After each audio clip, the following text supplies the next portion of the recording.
Hey guys, it's Nicole. I'm back with another video, and today's video is going to be about a book that I read probably almost 10 years ago at this point. I actually don't remember exactly what year I read it, but it's such a good book, and I haven't talked about it because I actually kind of didn't know where the book was because I have so many books just kind of scattered about. I don't have really a place to store a lot of them right now. But I finally found the book and I was like, oh, I need to talk about this one. It's so good. But before we talk about the book today, I wanted to say if you have subscribed to my channel, thank you so much. I love having so many subscribers. Every single one of you is important to me. And if you haven't subscribed, that's okay. But please subscribe because it costs you absolutely nothing. And you'll get notified when I upload new videos. Even though I have the schedule of uploading on Tuesdays and Fridays, you never know if that'll change or if I'll upload new content, which I'm hoping to do sometime soon.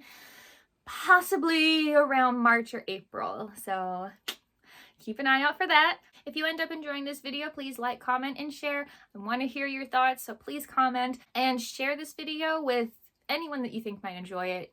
You never know, someone might enjoy it and you didn't think that they would.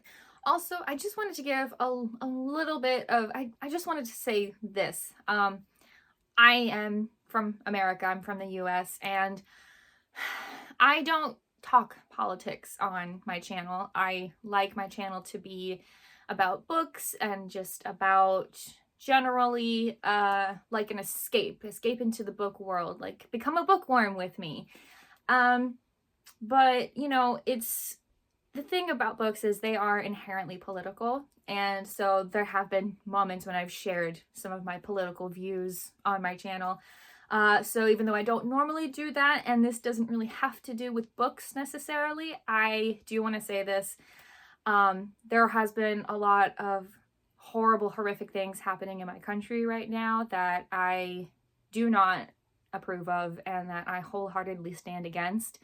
And I don't want to say specifically what it is because I know that a lot of social media people, a lot of influencers, a lot of people just making content have had their videos either kind of like dinged or removed or just anything, so I don't want to say specifically, but it's January 2026. You can kind of guess what I'm talking about. Certain events that have been happening in the country, most notably in Minnesota specifically, and I just wanted to say that it is really, really, really scary times. And to any of my subscribers or anyone who follows what I make, my content, you know, just stay safe. If you are an American or if you live in America like me, you know, no one is safe right now, basically. It doesn't matter what your status is here. Nobody is safe, and it's really, really scary here right now. But I do have hope. There are so many other people out there that are standing up for what is right, and I can only hope that that continues and makes the change that we need to make, that we need to stand up against this. And I just want to say, stay safe. Please, please, please. Don't take chances. Don't take risks. You know, it's really hard to talk about because I've lived in this country my whole life, and I never want to see anyone get hurt or anything, especially the way it's been happening. And so it's incredibly hard to talk about, but I didn't want to not say anything. You know, I don't have a huge following, but the following that I have, I feel like it's my responsibility as a content creator, even on such a small scale that I am. I just feel like it's my responsibility to speak out about certain issues, and this is one that hits really close to home for me. So, you know, I do not approve of what's going on, and there are things that everyone can do to help, you know, my people, everyone that lives in America. I don't care if you're a citizen or not. And just keep us in your thoughts if you're not from here. And if you are living here, please stay safe. I am scared every single day for every single person out there that gets taken, and it's really scary times. So I just wanted to come on and say that before I got into the book, because like I said, it's important to speak out about things. It's don't stay silent, basically. I don't care if this decreases my subscriber count or my view count. I don't care, because there are things that it just matters to say what you think. So that being said, let's go ahead and get into what we're talking about today, which is, trust me, a lot more lighthearted. Although it is important to talk about issues, it's also important to take breaks and just have a moment to breathe and talk about something lighthearted, you know? And this book is a little bit of that. There's a little bit of dark stuff in this book, but it's in the end, it all works out very well. So that's what this book is today. So getting into today's book, I could not tell you where I got this. I don't remember picking it up. I don't remember really anything about it. I just remember reading it and I had it. So I must have gone to a bookstore, looked at the cover, read the back, and was like, yep, I'm taking it home. So that's all I could tell, honestly. I don't have no idea where I picked it up or when I got it. But it was something I was very excited to read, because if there's definitely a lot of genres I like and a lot of different types of books that I like to read, but one of the themes that I love reading about, one of the types of books I love reading about, are witches, and we deal with that a little bit in this one. And I was already into it as soon as I saw the title, and you'll see why. Because the book we're talking about today is called The Witch's Kind by Louisa Morgan. And I actually don't know when this book was published, but like I said, I think, I'm gonna guess I read this in like 2017. It might have been the year before that or the year after, but definitely 10 years ago or so. It wasn't super recent. No, it was 2019. How does that make sense? 2019. When the fuck would I have read it then?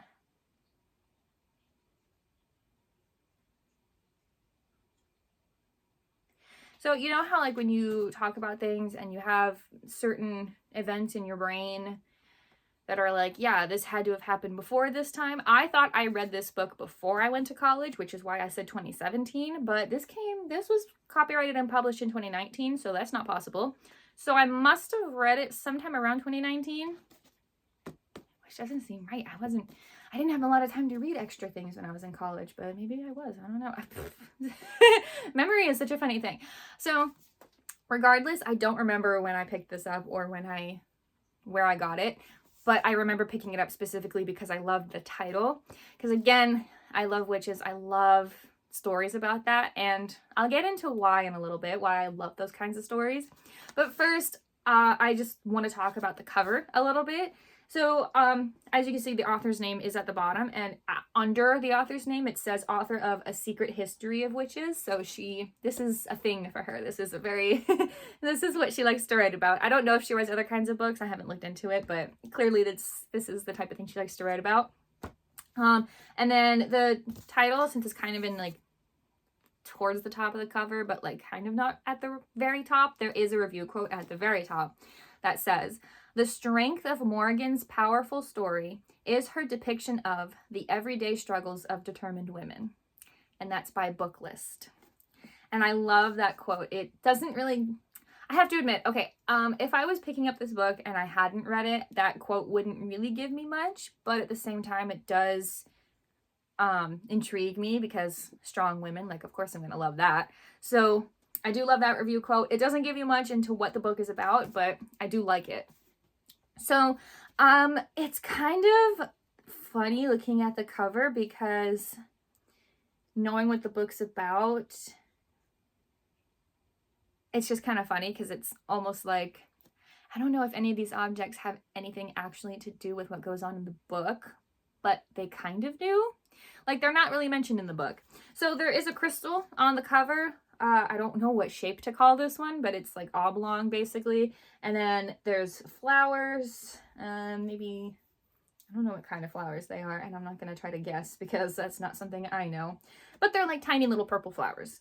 And it looks like there's a key And the background of the cover is kind of dark. Like you might not be able to see it, but there's like a pattern, like it might be sitting on a couch or an ottoman or something, or a mahogany desk or something really dark, because there is a pattern in the background. You just can't see it very well on camera anyway.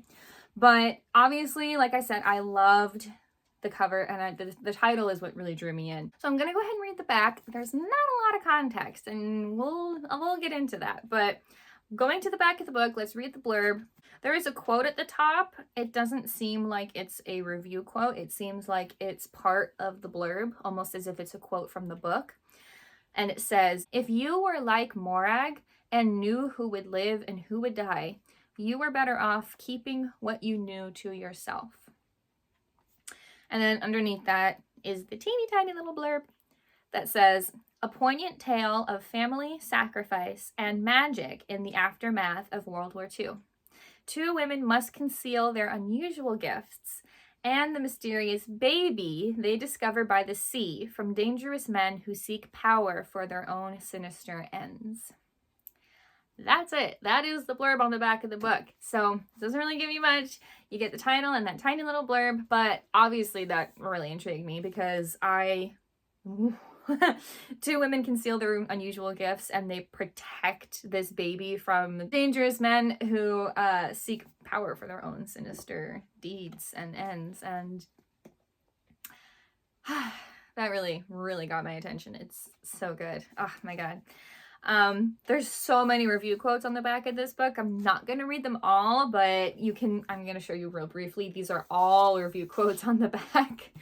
So there's a lot of really good things to say about it. I actually don't know what this book is rated, like for people like whoever review books, but I love it. I don't know if it's like one of my actual like favorite books, but boy, it is a book that stuck with me, kind of like the book The Firebird that I talked about a few videos ago, where it's like, it's just something that stuck with me for so long because of the way the characters are written and how amazing and tenacious and determined they are, like they mention here in the quote. And so I think that's why this book really, really stuck with me. And then, of course, you know, the magic and the witch powers was something I had to read about. So before I get into more of my thoughts on the book and a little bit more about the characters and the actual plot, I'm going to go ahead and read the first page just to give a taste. And then I will go into the plot a little bit because in case you are interested but want a little bit more of what the book is about, I will give you the plot. I believe each chapter has the date at the top because we do kind of go a little bit back and forth. So the book itself takes place in the late 1940s, post World War II, but there are certain parts of the book where we do flash back, like for certain chapters, to, I want to say, pre-World War II or either during it, for certain reasons that I will get into later. Let's go ahead and read the first page. So that's what it looks like, just the number 1 and then the date. So chapter 1, June 30th, 1947. It was a long summer evening, the sun reluctant to sink beyond the Olympics, the shy stars holding back until the last possible moment. I lingered in my garden, sidling between my careful rows, tying up pea vines and pinching back tomato leaves. I ran my hands through the blueberry bushes that grew against the back fence, searching for a few more ripe berries to add to the baskets waiting in the pantry. I had a dozen ready to sell at the market. I expected to get 10 cents apiece for them. I had eggs to sell too, and several fat heads of butter lettuce. It was a good harvest for early summer. I would be able to pay my electricity bill, my share of the party line, and have enough left over to buy scratch for the hens and flour and sugar and coffee for myself. I scooped the berries into the front pocket of my overalls and straightened to gaze up into the twilight. These were lonely moments on my isolated farm, but I found beauty in them. Tatters of cloud shone silver against the violet sky, shimmering in the night wind. The breeze rippled the leaves of the apple trees clustered between my place and the shore of Hood Canal, and it tinged the air with the scent of salt water. I'm not going to go further because then we're just going to read the whole chapter, but that is the first page, and if it's not already obvious, the protagonist of this book lives on a farm. Obviously a small farm, because she describes a little bit of like, it's been a good harvest and there should be enough for this and this and that to sell at the market, but obviously not something huge that she takes care of, just a small farm wherever she lives. So that's kind of what the book sounds like. Let's kind of get into the plot a little bit. Our main character, our protagonist, her name is Barrie Anne. Barrie as in Barrie, and then Anne, like separately. And it's definitely a unique name. It's not a name I've heard of, and our main character actually does not like her name. Only her aunt calls her that. And she lives kind of isolated. She lives in a small little like cabin-like house with enough land around her that has enough space for like a chicken coop and some rows of, you know, produce and growing food. And without going too deep into it, she lives alone, which, if you are not familiar with, at the time, 1940s, this is in America, not very usual for a woman to live by herself. So we'll get into that too.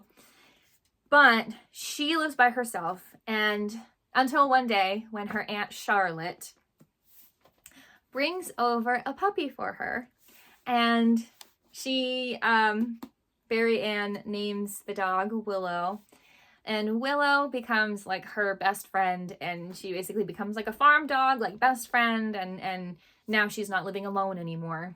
And one day, Willow goes out because, as it kind of mentioned in the first page, you hear the Hood Canal and the salty air. They live near, like, kind of behind their house, a canal that definitely goes out to sea because it's salty water. So one day, Willow had gone out to the canal to where the shore is and brought something back with her. And it turns out it's a baby. A baby in it, totally wet, like in wet clothes and a wet blanket. And Barrie Anne is like, where did you find this? And she doesn't know what to do. So she calls her Aunt Charlotte, and they discover certain things about the baby that's not usual. And other context, Barrie Anne lost both of her parents. They are both gone. And she was previously married. Barrie Anne was married to her now ex-husband, Will. And there are reasons that they're not married anymore. And it's a very good thing that they're not married anymore. So the book kind of just, the plot kind of follows, okay, we have this baby. She has certain abilities. What do we do about this? If we turn her over to child services or police or anything, she might be experimented on. You know, she's not totally human, I guess you could say. And the reason they're more willing to accept this is because there's a little bit of magic in their own family as well. Barrie Anne's Aunt Charlotte actually has, it's not necessarily psychic abilities or anything. It's, I would call it heightened intuition, where she is very, very in tune with what could happen and what people need and this and that, and more so than normal, to the point where it feels like there is something more going on than just really good intuition. And that's the plot of the book. And they figure out, you know, what are they going to do? Are they, and okay, if they're going to raise this baby together, like, how are they going to do this? How are they going to explain her presence? You know, because Barrie Anne lives alone. She's not married anymore. No, everyone knows she doesn't have kids. And they know, actually, that Barrie Anne did have a baby boy, but he passed very shortly after he was born. So how do they explain her presence? And so that's how the book goes. And her ex-husband, Will, definitely comes back into the story as well. But it's a very, very cool plot, basically. So I loved this book just for the creation of these two incredibly strong women, you know, because putting aside, you know, their own special talents and their own sense of independence in a time where women are not supposed to be independent, it's considered wrong and there's something wrong with you if you are independent or want to be. Putting aside that, the two of them together working to create a life for themselves, and now this baby that just appeared it felt like such a rebellious fight to read. You know what I mean? Where like you're reading a story of someone in battle and you feel like you're in the battle with them, and you're like, this is amazing, like you're an amazing fighter, and you kept going and you won at the end, and look at how worth it was, and it just feels so good because they never gave up and never stopped believing in themselves and what they believed they should do because it was right for them and whoever else is involved, in this case the baby. And it just felt, it was such a feel-good read, honestly, for me. I mean, like I said, there's some dark topics in this book. I mean, the death of a very young newborn is one of those topics. Like I mentioned, you know, her son died very shortly after he was born. And there are several other topics as well, including domestic violence. So there are some dark topics in this book, but man, do they come out the other side of what's essentially, this book is like a whole battle, and they come out the other side with what they wanted. And that just made it such a great read for me because, man, there are so many fights that you fight in your life, not necessarily physical, that you just don't win, you know, like you're not going to win every single time no matter how hard you work. And so reading books like that where you're almost feeling like you're fighting alongside with the characters and then they win and everyone, it works out for everyone's best interest. Man, does that just feel good. It's so invigorating, honestly. So that is really what I took away from this book. And when I think about it, that's what I think about. Those are the feelings I conjure up again when I think about this book. So if that sounds up your alley, I think you would absolutely love this book. Like I said, it's not very old. It came out in 2019, so it's sure going to be easy to find. And it is so good. I honestly, the more I'm talking about it, it's if I ever decide to make a I want to reread these books pile, this is going almost at the top. It's just so good. And sometimes you just feel like you need a win, right?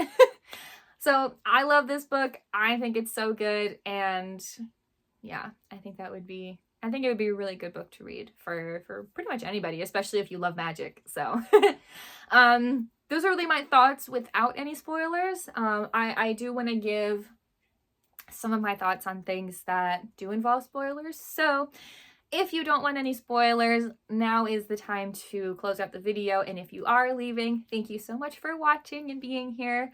But we're going to get into some spoilers now. Quick trigger warning, the spoilers I'm getting into do involve domestic violence, and so if that is something you can't handle, please skip ahead or don't watch the rest of this video. So getting into some spoilers, the thing that happened between Barrie Anne and her ex-husband Will was, and this is usually the case for most domestic violence problems between two people, between a couple, is two people meet, both are great and nice and appear to you know, want to be a couple and to care about the other person, and a life is sometimes built, you know, sometimes marriage happens, sometimes, you know, a house is bought and your life now is intertwined and you're a couple.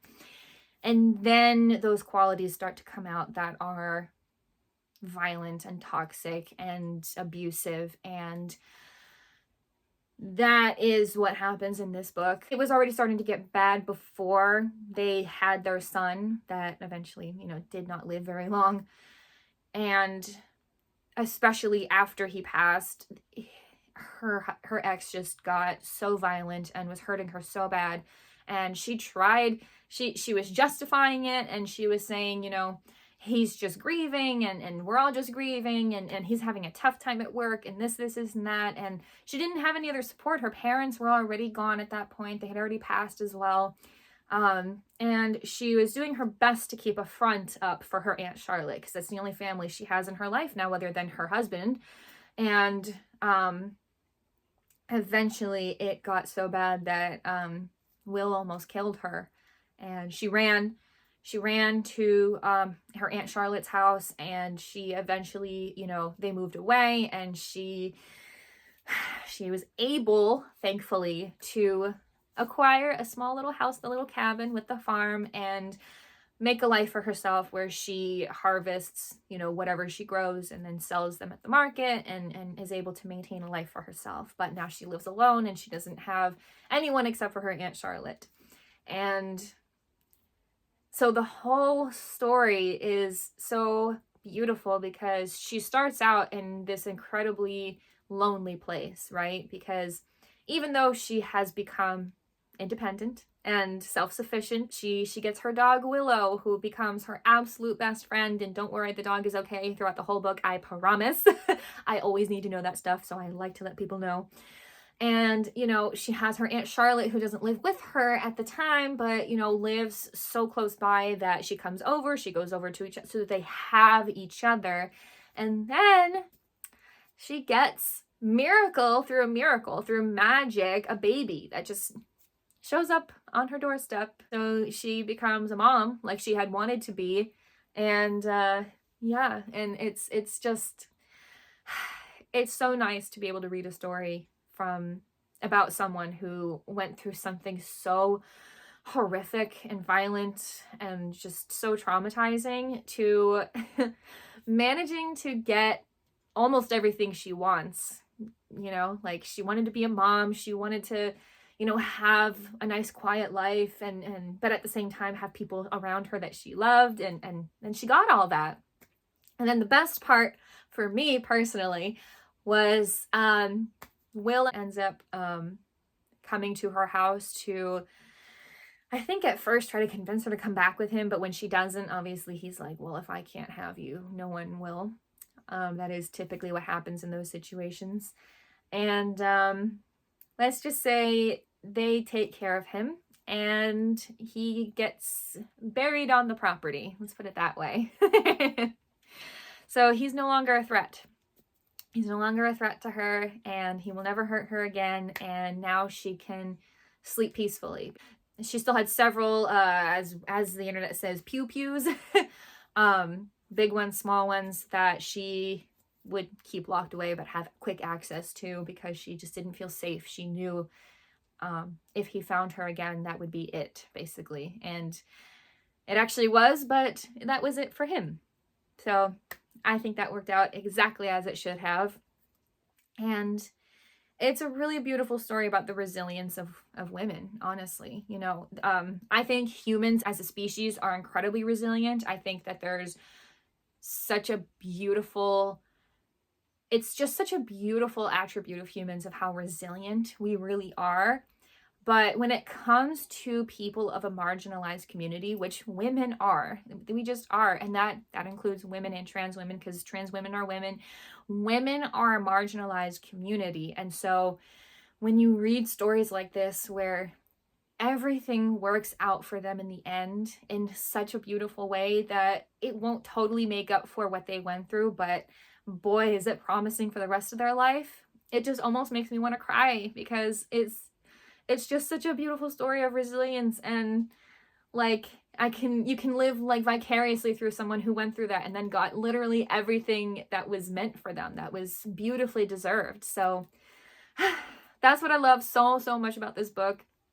And the action is so well written. Like, it's like the climax is really built up to, and the stakes are perfect because like it's written like, okay, well, if anyone finds out about this baby, then like, certain, agencies may come along, and they do, and they do find out about the baby. And so they have to figure out how to trick people into, not believing that this baby is possibly not human. And, it's, I don't even think we really find out what exactly the baby is. She's mostly human, but she has gills behind her ears, so we think possibly some sort of mer person or siren or something. That's why she was found by the ocean. But they actually don't find her mother, because they did find her, but they found her body. Someone had unalived her, and the baby was all that was left there, wrapped in the bundle. And so they buried her on the property as well,